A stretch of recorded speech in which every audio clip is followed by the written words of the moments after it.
جہاں پہ کفار مقابلے کے لیے آ جائیں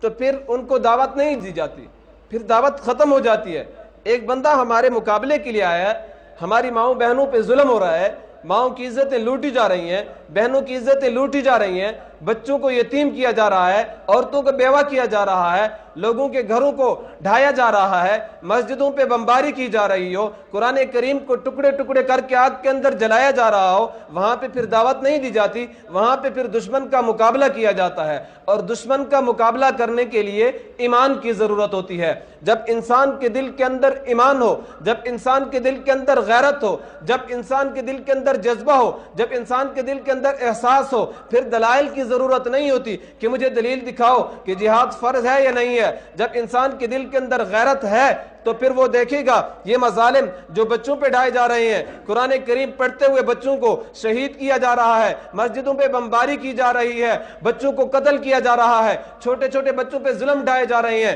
ہماری عورتوں کو، ہماری ماؤں کو، ہماری بہنوں کو گرفتار کر کے جیلوں میں رکھا جا رہا ہے، کوئی پتہ نہیں ہے امریکہ کی کون سی جیلوں میں ہے۔